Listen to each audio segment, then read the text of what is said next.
আসসালামু আলাইকুম। আজকে আমি মাহারা বাবাহারা মানুষদের জন্য কিছু বলতে চাই,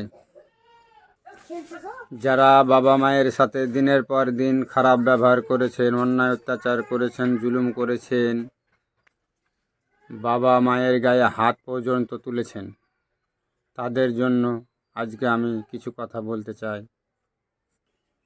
হায়রে মানুষ, যারা আপনাকে জন্ম দিল, ছোট থেকে বড় করল, বিনা স্বার্থে আপনাকে ভালোবেসে, যারা আপনাকে জীবনের সমস্ত পরিশ্রম ব্যয় করে আপনাকে লালন পালন করে বড় করল, আপনাকে মানুষের মতো মানুষ তৈরি করে দিল, আর সেই আপনি আপনার বাবা মায়ের সাথে খারাপ আচরণ করলেন।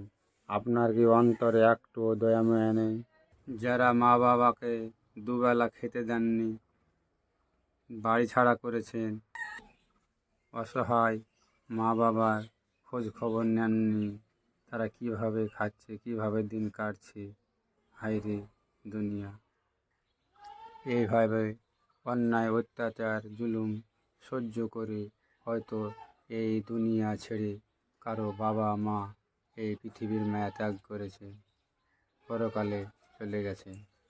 এখন আপনাদের হেদায়েত এসছে, আপনারা মা বাবার জন্য হয়তো দুঃখ করছেন, কেন এত বড় অন্যায় করেছি মায়ের সাথে বাবার সাথে, আমি কি করব, আমি তো বড় জুলুম করে ফেলেছি, অন্যায় করে ফেলেছি, আমার কি হবে পরকালে।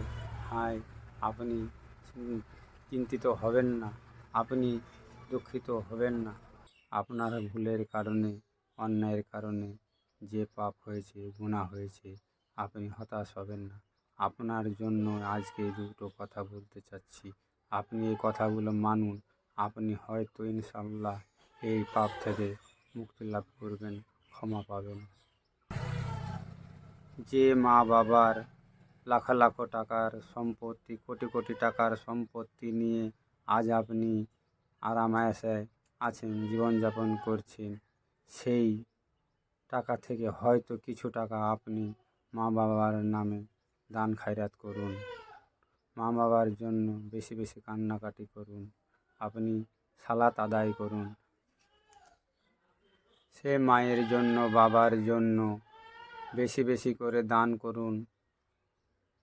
মাদ্রাসা মসজিদে দান করতে থাকুন, এতিমদেরকে দান করুন, ফকির মিসকিনদের দান করুন সেই বাবা মায়ের নামে।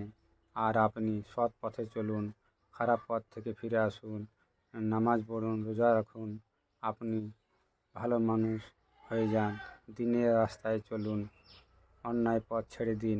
আর বাবা মায়ের জন্য কান্নাকাটি করুন, নামাজে বসে দোয়া করুন, তাহলে আপনার বাবা মা কবরে বসে নেকি পাবে, আর ওর গুনাহ খাতাগুলো কমতে থাকবে, আর হয়তো একদিন তারা আপনার দোয়ায়, সন্তানের দোয়ায় হয়তো জান্নাতবাসী হয়ে যেতে পারে ইনশাআল্লাহ।